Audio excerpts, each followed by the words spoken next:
broadcast network, AFTERBUZZ TV. Over 20 million weekly downloads in over 150 countries, and your #1 source for after-show entertainment.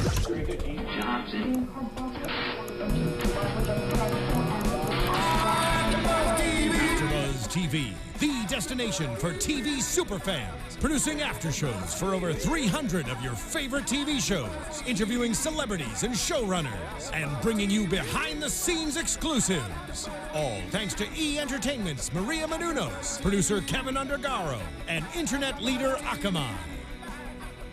Now, let the buzz begin! Hello, everyone. For another recap. We have a double recap tonight. Double? Double trouble. I love to and double double down. trouble tonight with you and I. It's the double trouble, and we're doubling down. Double episodes. Big week for reels. Huge week. Huge I'm week. Ashley Daniels, and you can find me on Twitter at Ashley Daniels, and I am with... David Weintraub. You can find me on Twitter at DWE Talent, or on Instagram at Sir David Weintraub. And why is it a big week for reels? Let me clear my throat. Okay. It's a huge week for reels. We have the finale of season 3 of my show, Hollywood Hillbillies, which I'm just so proud of. I know. Season 3 is a wrap. We have a 1-hour double episode airing this Saturday night, 9 p.m., with reruns throughout the week. And Reels picked up Miss USA. It's pretty amazing. Somebody else's loss is another person's gain. So I got to give it up to Stan Hubbard, the owner and CEO of Reels, who had the knowledge to know to go and pick up this amazing pageant and to air it. Because, you know what, there's pageant fans out there that were at a loss. They weren't going to be able to see this because of some stupid things that Donald Trump did. You know, forget about all the bad stuff that he's done, and that's his own thing. But you shouldn't suffer and not be able to see the Miss USA pageant. Right. So I give it up to Reels and the entire team that have been working day and night to prep this show. And then this Sunday, it's going to air after the Saturday big finale of Hollywood Hillbillies. This is amazing news. It's big news for Reels. Big news. It really is. I feel like this is Well, these are eyeballs that they wouldn't normally have on the network. So when you get eyeballs there, it gives you an opportunity to cross-promote other projects that they're doing. Absolutely. Hillbillies, Branson Cab, the Masterpiece Family Show, you know, all these new documentary shows that they're doing. So it's just a great opportunity. I'm really happy for my Reels family, and I really hope everything goes well this weekend with the Miss USA pageant and the finale of Hollywood Hillbillies. Yes, it's amazing. It's a lot. It's a good weekend for Reels. Yes. It's a great weekend for Reels. It's getting real over at Reels, guys. But, okay, so because we weren't here last week, let's go. I want to briefly talk to you about, so last week's episode was... No, it's not last week's episode. It's this week's episode. It's a double episode. No. I'm talking about the disaster, the world... That airs this weekend. That's what was on tonight. But we were supposed to No, last you're wrong. week. It's tonight's episode. Oh, okay. Yeah. Well, regardless, whenever it aired or airs, what does it matter? Because I watched it and I loved it. It's part of the double episode from tonight. Okay. So... There's an earthquake. Well, there's not an earthquake, but they are preparing for the earthquake. No, there was an earthquake. No, there wasn't an actual earthquake. There was an earthquake that night. But not a huge earthquake. It wasn't like something earth-shattering. But if you're not from LA and you lived through an earthquake, that's an earthquake. I mean, yeah. You know, Mima's got a lot of shaking and moving going on in her room, but like this was a little extra. Yeah, because I mean, I've lived through a lot of earthquakes, and so at this point, it's like, unless I feel my table shaking, it's nothing really. Well, but it doesn't matter. For the Hollywood Hillbillies, it was just out here. They never felt an earthquake before. Exactly. They may have felt like a rumble in the jungle, but not an earthquake. But it was so funny because when Dede was talking about all the things that scare her, like in earth-shattering world disaster events, I'm thinking to myself, oh my God. Yes, that frightens me. That frightens me. Like, it's amazing how, we don't, people that live through tornadoes, for instance, they kind of, it's probably second nature how to handle that situation. But anybody that doesn't live, like, in a tornado situation, I can't imagine, like Dede was saying, like, that's beyond scary for her. That's beyond scary for me, ever living through a tornado. Could you ever imagine doing that? No. Which is why I don't live in the Midwest. But... earthquakes are equally as scary and disastrous, so you have to really be prepared. You know, I always grew up, my mom always had like the earthquake kits ready to go. You had like these 2 backpacks, you know, in a closet by the door, and you were ready to go. You knew that you had to grab those backpacks. If anything happened, it had all your emergency supplies in there. So right. And they also obviously prepared. I haven't even prepared for one, like a real one, like a huge one yet. Have you really prepared? No, but I feel like maybe you and your Periscope following could prepare, and like they could watch you go into the store. You think that would be interesting for them to watch me almost die? That's No. sweet. To watch you prepare. Prepare to prepare almost the die. bag. Right. For the earthquake. Right. Yes. I know. I feel like at this point, they kind of motivated me to go and prepare for one. The Hillbillies, but they always motivate me to do something. Doomsday prepping. And I mean, you know, what was nice is that we got to have a nice little lunch meeting, all of us. Yes, at pho. How do you say it, pho or pho? I was told that it's pho, but perhaps Mima, in her years riding on the Orient Express, maybe she knew that it is pho. I don't know. Did you ever have that before then? Pho? Yeah. I eat pho seldomly. I've never had it. It's a little rough around the edges. You know, if you like a hot, boiling bowl of soup with noodles in it, I highly recommend it. When you just get those, what are they called? The things that are plastic containers, you just throw water in it. What's the difference between that, like those ramen noodles? The type of of noodle that it is, and the type of meat that's in it. It's a little bit more hearty. Okay. Yeah. Okay. It's not exactly cup of noodles. Was it? I know, but I feel like that's not really hearty to Mima. It's a little more like appetizer. It's not really. How can they? But it's in LA. I feel like people would think it's hearty because in LA, like you have one bite of something. Yeah. Right. Yeah. But yes, you guys had that conversation there, and you know they do mention the earthquake supplies to you there, but. What's really interesting did you want to say anything else about that meeting? Because I wanted to. Well, I thought that meeting just also evokes the fact that you know, the Hillbillies experiment with great food. They do like to try new things, and they are open to trying new delicious LA cultural cuisine. Right.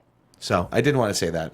Okay. Cheers to that. Yeah, they do try new things all the time, as we saw in the cheese shop a few weeks ago. Yes, the cheese shop was quite amazing. Yeah, although Dede wasn't a huge fan of it, but it's okay. No. You know, she's. I'm more with her though. I like. She's craft, more of like a Velveeta melted, you know, melted all over your sandwich kind of. Exactly, person. Just like me. Yeah. I love Dede. So okay, shout out to Dede. I just want to say that, in terms of Mima and Michael. You know, we always see that they have this like really special bond, and it's awesome because you watch it and you're like, you just want to go call your grandmother after, or you want to call your mom after.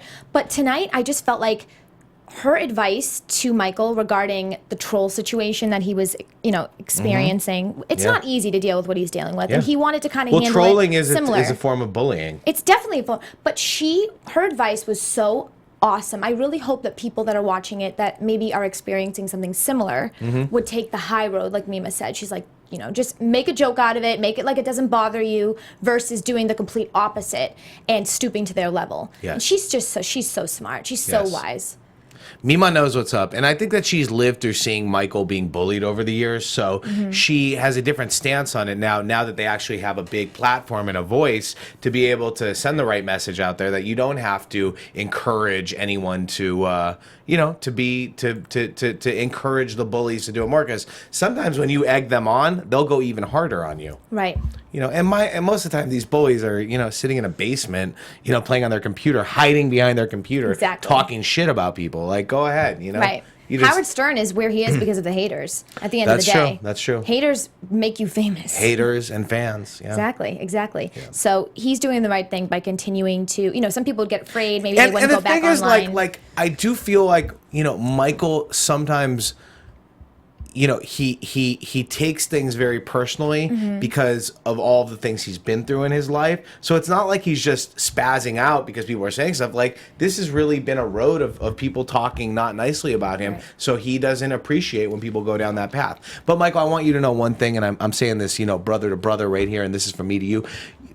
Sometimes you do kind of look like that orangutan. I mean, I love you. I love you to death. But you have like there's like a slight, like the orangutan could maybe be your brother. I don't know, but I'm just kidding. You just love ragging on him. I love you, buddy. You love it. I love you, buddy.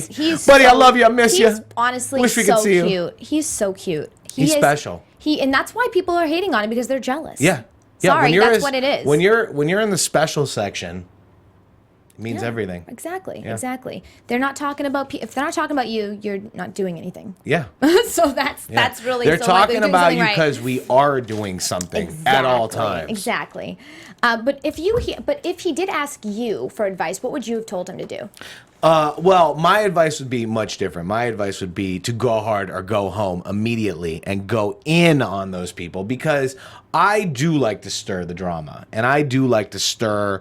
If somebody is bad mouthing us, like, go do what we do. Go get to a place where you can get to where I'm sitting in this chair, because this took a lot of hard work to get here. Right. And you know, you need to understand that when people work that hard and you're talking badly about somebody and you're hiding in a basement, I don't know. Are you in a position to really talk? I don't think so. Exactly. So my advice is a little different. Right. But it's still good advice. Yeah, it's still good advice. Depends on who you ask, but exactly. It's good advice. And in terms of Dede at the zoo, I love her. She's amazing. Have you been to the zoo in LA? I have. I've been to the San Diego Zoo as well. Now, the San Diego Zoo is very nice. It's amazing. The LA Zoo is, for people that don't know, it is quite a workout because it's an uphill zoo. Yes. So you walk up, instead of like most zoos that I've been through. It's a very flat land, and you kind of. This is like a full-on workout to go in there. So Dede had a good time. But I really truly believe that she is an animal whisperer. She very well might be. I mean, she does have the power to connect with animals in a way that I've never seen a human do, with the exception of Cesar Millan. But he's very successful at what he does. But she says that she sees the way they look at her when she talks to them, and I believe that. She can read their energy, and she sees that they're responding to her with a look, whatever it is. To me, that's a gift. Have you ever spoken to an animal? Well, I was speaking to some animals on the way in, but those animals are my clients. I'm just kidding. No. That's all right. It's all right. You got to do what you got to do. But I really believe that she's an animal, and we know that story. We had that story, what she told us with the possum. I mean, I don't want to relive that story. We don't have to relive it. It's okay. I can relive it whenever I want. I still have nightmares when I think about Dede and a possum in her bra at her law office in Grayson, Georgia. Something about that just doesn't sit with me. But at the end of the day, the animals Dede, I love you. They can feel her energy, and has such a big heart that they can feel that. That heart is that heart is gold. It is really gold. It's a heart of gold. It really is. Yeah. It is gold. Yeah, and platinum. And platinum, yes. Yes. Beverly Hills platinum and gold and all that. Sterling silver. Exactly. Diamonds. Yes. Manhole covers. Right. Exactly. Yes. But is there anything from that episode you wanted to discuss anymore before we get to the next one? Trying to think what else happened in that episode. I mean, a lot went down, Yeah. I think the big overall is that they learned the survival. I thought that Johnny said a very wise thing in that episode. He said, he's not a man of great resources, but he's a resourceful man. Yeah, and that was a smart line. Yeah, he's always got those great lines. I really think that says a lot about his character and who he is. And he had a couple things that he had to do in that episode, which was to prepare the survival kit, which was food, weapons, and shelter. And he figured out a way to do all that. Right. So, God bless you, Johnny. I love you, buddy. He's such a God bless you. Love him. They have to come back and visit us at some point. I hope. They will. Okay. But getting to the second half. This is the actual season finale. Exactly. Michael's first headlining concert. That was amazing. It was great. He just lights up on stage. He's amazing. It was incredible. I was really happy because some promoters that I've worked with for a lot of years in LA, they were able to get him his own headlining show. And it was really, a moment where, okay, now you're getting paid to be in front. Because remember, we saw him open for Too Short and play with Too Short. And we saw him watch Too Short shows. And we saw him learn from Ray J about the business. But now it's Michael's time to shine. Right. So it was a big concert. We filled the room. And he performed like, I think he was a bit overwhelmed with what he had to go through to do it. But I think he ultimately killed it. He did. And I think that I don't know if you remember the meeting that we had. Yes. But, there was a puppy. The flip-flops. There was a flip-flops. It was, like, you brought back those old flip-flops. Those flip-flops. It's like, Michael, can you just burn the flip-flops? Like, damn. That happened after he came to AfterBuzz, right? You guys filmed that. That's so funny. Yeah, because you kind of grilled him about that. We always get into it about the flip-flops. I'm like, bro, I can't go to a business meeting with you wearing flip-flops where I'm trying to get somebody to give us money or a deal or an opportunity to benefit your career, and you're coming in flip-flops. Right. Well, why don't you bring an extra pair of shoes and keep them in your trunk? You know what? Part of my management criteria is not to carry extra shoes for any clients. Okay. Yeah, I actually have handlers that do that. So, I could check with the board. Okay. And see if they're interested in. It might be a good idea. Let me check with the board. It seems like Michael's gonna wear those flip-flops again. Yeah. I think they look fine. I mean, I got on my white. Yeah. How do you keep your sneakers so white? Do you like the? Well, I don't wear them very much. So you just buy a new pair every time you wear them? Yeah. No. These are the white All-Star leathers. They're very comfortable. Oh, I love those. Yeah. Do they come in girls too? I think they come in. They're unisex, actually. Those are really cute. Yeah. Yeah, they are. Your Converse are unisex. Yes. You're right. Those are adorable. Slip on, he would slip look great off. in something like that. I know, but you know what? I'm not a shoe handler. All right. Well. But I mean, you've hooked him up before with lots of other things. Let me bring it up to the board. Bring it up to the board. Yeah, all good right. idea. But in the meantime, I want to start from the beginning with this episode because it was just so funny. Go ahead. I've never seen. Take us way back. Okay. So I've prayed around food in my life, as we've all done it when we, thanking God, thanking whoever is a higher up in our lives for the food, high. Whatever it Let's is. eat. Whatever it is. I've never prayed to God that my food would taste good. Never mind the hot dog would taste good. I've never seen anybody pray to God for the taste of a hot dog to taste delicious. When you're in search so hard. When you're in search of the greatest hot dog in the Los Angeles area, there's a lot of different dog flavors out there, you know? Right, but you can just keep experimenting, though. You got the carnies, you got the umamis, you got all these What's different... your favorite? I mean, I'm going to go... Listen. You're not going to go as far as what they went with. I want to talk to you about two hot dogs that I know about in L.A. Okay. The first one is a place called Martys, okay? And only a real OG California local West Sider will know about Martys, because Martys is on Pico near Westwood, and they have an all-time classic hamburger hot dog combo. So it's a cheeseburger with a hot dog split down the middle on top of it. Cheeseburger with the hot dog split down the middle on top of it. And it's not like... Is it bread, too? Yeah, it's on a. So it's a cheeseburger, actually, but it has a hot dog in it. Yeah, it's quite delicious. Really? Now that thing is amazing. Now, secondly, just to back that up, the Pink's hot dog. I never had that. I don't know. It snaps. I know when you Gloria bite it. Pink owns it. Her name's Gloria Pink. Yes. That's all I know. Yeah, and she's a legend. Yes, she's very wealthy. I'm sure she is.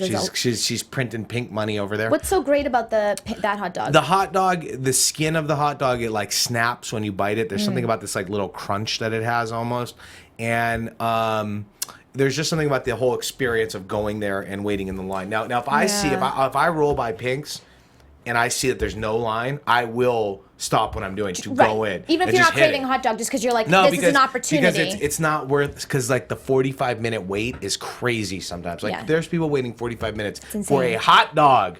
And they and they don't have another location. They're sticking to their original they have a few. Oh, they have a few. Yeah, I noticed I was at Raging Waters. They had one at Raging Waters. Really? Oh, okay. So, but Mima, they were making their own at this point when they were in the house and, praying to God, but they looked a little burnt. Everybody has a difference in opinion when it comes to a hot dog. When Mima wants to eat a wiener, she's gonna eat the right wiener. She likes eating wiener. Yeah, yeah. So it's like if she's gonna get that wiener, she's got to have it perfectly charred. It's got to snap a little bit. She was cutting the white onions. Yeah, I like white onions on mine too. She likes white. Everybody, a white onion, you can't go wrong. So it's important to have the right wiener for the Cottrell, Cox, Peters, Hughes, Hollywood Hillbillies family, Weintraub's included. So, we appreciate that. And in the midst of, it's just funny because you think about, when you don't expect company, you're just walking around, you're just hanging out. Can you imagine like what they must have felt like when, even though they know Too Short at this point, just the fact that he showed up. Yeah. That's amazing. And what was Michael wearing? He had like leopard pajamas. They're just themselves. They're like, yeah, come on in, whatever. It's amazing. You didn't want to let them know ahead of time, right? You just kind of wanted to. Well, sure, it was in the neighborhood, and I see Too Short every day because I manage him, so it's it's not unusual for him to pop by, and also Too Short has done thousands of concerts in his lifetime, from arenas to nightclubs to private parties to whatever. So he knows how to do a drop, and doing a drop, you got to have a little bit that like draws you in, because the drop is very important, and I'll tell you why to all of you aspiring showmen out there, is that the drop is used by not only the promoter but the artist and the fans, because it gives you an opportunity to understand what type of concert or event or whatever you're going to promote, whatever you're doing. So the energy needs to be high, it's got to have a great tone, and you need to draw in your fan base. Sometimes a great drop will get you a couple hundred extra people, maybe even a couple thousand people to show up to an event. It's very powerful. So, yes. And Michael had no idea how to really do it, because he didn't even say his name at the beginning. No, he didn't. He had never done a drop before. Right. No, I know, but thank God it was Too Short. Thank God for that. Not really the hot dog, just the fact that Too Short arrived at their front door. Well, and I think that it was a creative idea for Michael to offer up the pies. I feel like the pie offering to the fans, it's like you get a taste of Mima's cooking. Come down, get a slice of pie, watch a show. Ray J introduces the show. We're going to have a good time no matter what. Yeah. So it's a big moment. And he went so hard on the drop. And I'm going to post some more outtakes from the drop in the next couple of days. It was incredible, the energy that this guy had doing the drop. So much energy. So. And I mean, I just feel like Too Short, he takes everything. First of all, I love that he doesn't really even get phased by some of the quirky, silly things that the family does. He's just like one of them. Like he sits down, he's like, he doesn't think anything strange or like a little bit. He's just like, this is all. Like he just accepts everybody. He's just very non-judgmental, just very open, sweet guy. Too Short loves the Hollywood Hillbillies. He does. He's been a big supporter. He really does. He loves Mima especially. I feel of the family, of my relationship to the family, and of just generally helping Michael as a young kid to come up in the game. I mean, you've seen him over the course of the last 3 seasons being an instrumental guy in this show. So it's exciting. It really is. And to have a mentor like that, Michael having a mentor like that, that's like, it's big time. You don't really big time. You can't really get higher than that. No, that's it. Now tell me a little bit about Sean Healey and Jamie Adler. Okay, great guys, friends of mine for years and years and years. Jamie Adler is a manager and a concert promoter. He is big in the hip hop world, and he's been doing it for years. I've done tons of deals with him. He is also the brother of the great Steven Adler from Guns N' Roses. Oh my God! Yeah, he's the younger baby brother, and Sean Healey is a huge concert promoter, years and years and years, venue after venue, LA, major guys in the Los Angeles concert businesses. And they, Sean's business is huge. He's been very good to the DWE talent family, and always books my guys, always gets us offers, always brings opportunities to the table. So it was nice that they saw the value in what the Michael Cottrell Hollywood Hillbillies brand brought, and we were able to get him paid to do his first concert. And without them, how difficult would doing what you did with Michael be? If you don't have a real concert promoter that their day-to-day bread and operations is promoting concerts and getting fans down to shows, it's very hard, because then you're like, okay, well, who's going to come to this show? How are they going to know about it? Fortunately for us, we have them, and we have a platform, and we have a big social media following, so all of that can put into one, was able to do it. But the thing about this is these are real people in the business. These are real concert promoters, guys who have been doing this for years, and their belief in not only Michael but in my projects put everybody together, and there we go. It makes sense why you wouldn't want him in flip-flops even more than usual. Yeah, because these are business meetings. Like you got to go in, you got to be, if they're gonna pay you too, you got to be the guy. Yeah. Be the guy, act like the guy, and make it work. Yeah, you put your clients with the best of the best. You always pair them up with people that are just like. Yeah, really difficult to get in a room with. As the clients grow, the stakes are higher, the meetings are higher, the promoters are bigger, the buyers are bigger, whatever it is. It's all a growing facet of success in this game. Right. Yeah. You're doing it. I'm telling you, you. Hey, we do what we do. You do what you got to do. You do it, and you do it right, and you do it good. You do. That's it. Can we just talk about really quickly? Okay, so they go to that. I can't even say it. I don't know the name of it. Worsk whatever, the hot dog place. Yes, bizarre. How do you say it? Worst. Oh, you don't say the W. Right? Don't you not say the W? I don't know. I thought it was. Well, look, we don't know how to say it, but well, I thought they said that the German is it that they don't do. The Germans don't believe in the W's. The creative, well, that's like Bostonians don't believe in the R's. No, because my last name is German, Weintraub, and that means from the grape. Weintraub. So wine it's really of the grape. Weintraub. No, it's Weintraub. It's definitely with a. They don't believe in the W's, according to look this person that worked there, who probably knew it. But really funny because. I mean, you just think about how many different accents. Like we all eliminate some letter at some point. You know, you eliminate more than one. I eliminate a lot. Yeah. I eliminate most of them. Ashley eliminates a lot of vowels. Like you won't hear a vowel, you should be like yeah. Yeah, exactly. It's like I eliminate most. I'm just very lazy. So, I try to say very little. Lazy bones. Exactly. But they go there, and I'm sorry. Could you ever try one of those hot dogs? What was it? One of them was like buffalo, and one of them it was very unique hot dog meat that they used. Listen. Could you ever really do that? The weirder the meat, I ain't messing with it. I feel like Roxy would, though. If she were here, she'd be like, oh, I'd eat that. Like, I would never. Ew. Ew. And she's a Jew. I know. She loves her meat. She can't eat that. She's kosher. She loves her. Oh, she probably wouldn't then. I don't know. She likes really weird meat, I think. I don't know. I'm very. Kosher salami over here. Jesus Christ. Wait, you wouldn't try that. You'd just eat a regular hot dog. I don't even know what the meat of a hot dog is, but I would. It's. Whatever. I don't know. But there is the Hebrew National hot dog. What's that made of? Like. I think it's beef. It's a beef hot dog. Okay, but I would never. The strange things. But the lady was like, they're like, did you really try this to the lady that works there? She's like, I love them. I don't know. I hope that place, for everything we're talking about, I think they did enjoy the food there, so you are getting the benefit of a nice commercial. Exactly. So I'll be down there to get my free hot dog samples, Worcestershire, whatever you're called. Just ask what it is first. Worst hot dog with the worst. No, I'm sure it's delicious. Biggest fear is that you're going to try it, you're going to be like, this is amazing, and they're like, oh, it's deer, and you're like, yeah. Because it probably does taste good. Deer in the headlight over here. Exactly. Good Lord. Exactly. Good Lord. Okay, so can we talk about the jammers? The skater, They jam out. They said the bigger you are, the better it is. Out. If anyone knows how to jam, it's the damn jammers. Yeah.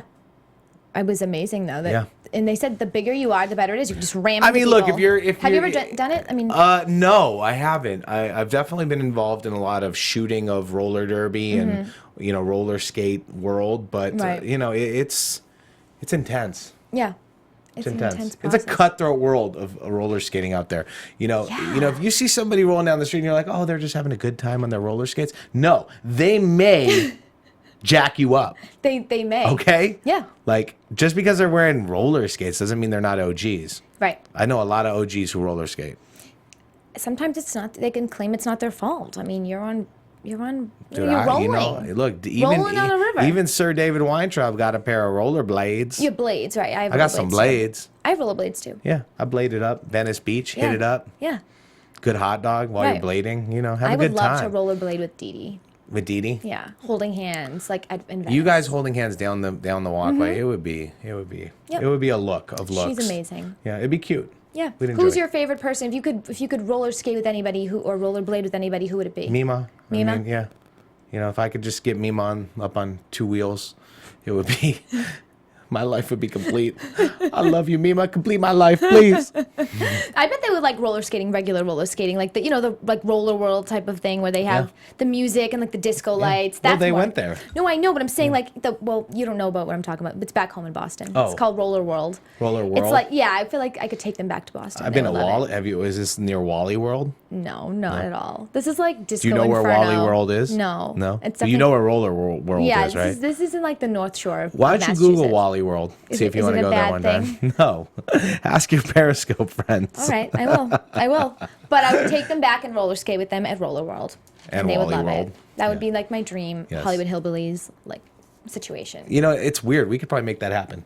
That'd be amazing. It wouldn't be unheard of. I would very easily become a very popular person. How did you feel about Michael's performance? I thought it was amazing. Did you feel like he got up there and he really I was so proud of him that night because, you know, there's this thing of like working in the studio and seeing if you really have what it takes to work in the studio, which he was able to deliver on, which we saw in the last episode of season 1. Right. And then through season 2 of him recording and making gingerbread.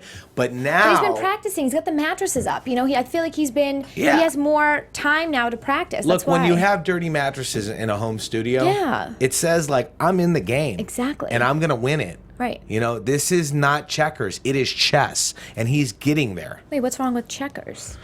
Checkers is for, you know, checkers is for 5-year-olds and chess is for 7-year-olds. So it's like, it's a different level of expertise that I like to think about. He's just I feel like he's a lot more confident in what he does now, just because I feel like when he first moved here. We call that swagger where I come from. Okay, fine, swag. He's got more swag now because you just see that like he was a new kid in this town. Like he didn't really, as much as he did an amazing job, season 1, season 2, obviously, but it's like he was he's kind of more acclimated to LA now, and you can feel like he knows his worth. You're right. He gets up there, he knows that he doesn't care who's out there. He's like, I'm amazing, and you're gonna watch me. Mikey, the angry Ginger Cottrell, is hanging tough as a new kid on the block. Exactly. And that is what we like. He's not a new kid anymore. I feel like I feel like you could just drop him off on Hollywood Boulevard, he'll find his way home. Jeez, don't do that. Good Lord. With Jesus and Elvis. Good Lord.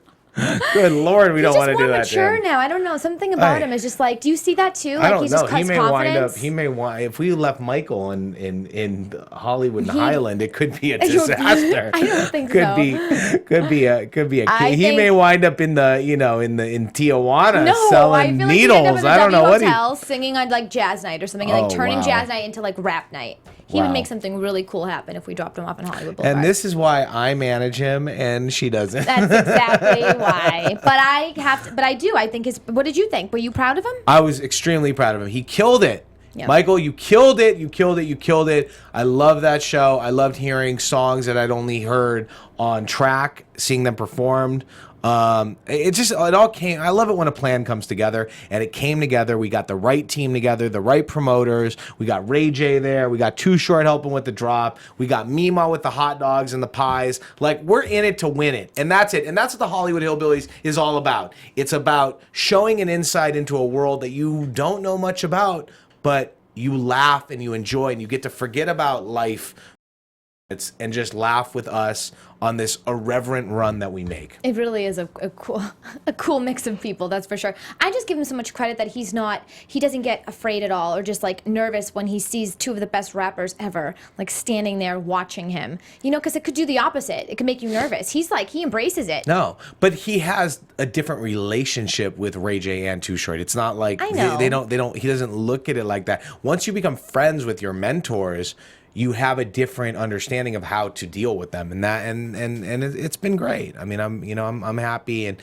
we got a solid team. So watch out. But he was still he even from the very beginning though, when he didn't know them, he still was able to perform. Yes. So it's just I think he just embraces the people around him instead of some people would get more shy. They'd maybe be a little more afraid. Performance endurance. Right. Is what we like to say. Yeah. Yeah. Exactly. Yeah. He's the best. He's no shy guy. No. He's Michael Cottrell. He's a winner. He's a winner. You're a winner guy. Take the R out. He's a winner. Winner. He's a winner. So what can you tell us about? I mean, anything you can tell us about? I am in no position to make any announcements here. I can't make any announcements, but the fans love the show. The network loves the show, and we're gonna do more as long as we can be doing more. And I am super excited for whatever the future brings us with the following seasons of this show.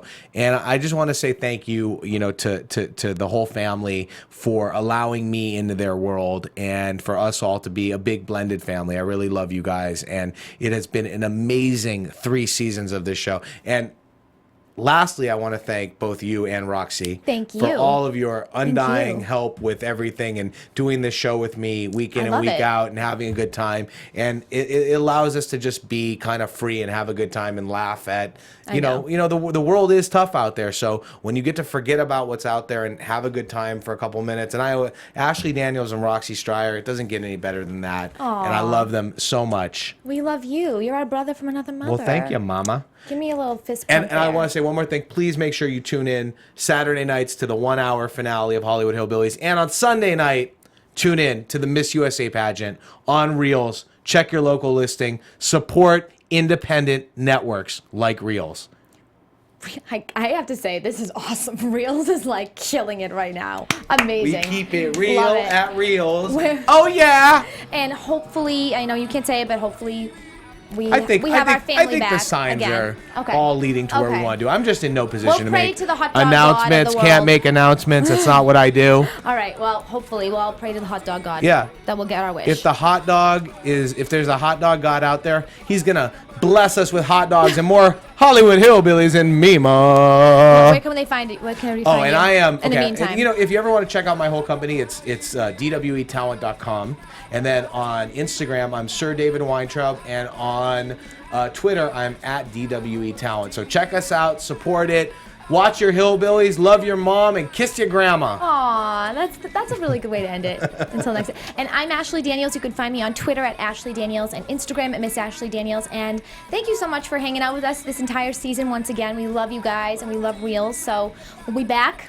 Wink, wink. One more thing. We are nothing without the fans. Very true. And the fans mean everything to us, and keep sending us letters and emails and tweets and all that stuff. Thank you for your support, and we love you, and we hope to make more funny for you. Bye. Bye. Thank you. From executive producers Maria Menounos, Kevin Undergaro, Phil Svitek, and the entire AfterBuzz TV staff, we would like to thank you for listening to the AfterBuzz TV network. To watch or listen to other after shows and post comments or questions, be sure to visit AfterBuzzTV.com. I'm Sir Richard Wentworth, and this has been a presentation of AfterBuzz TV. See you later. Check his pipe. The views expressed herein are those of the hosts only and do not necessarily reflect the views of AfterBuzz TV or its owners or principals.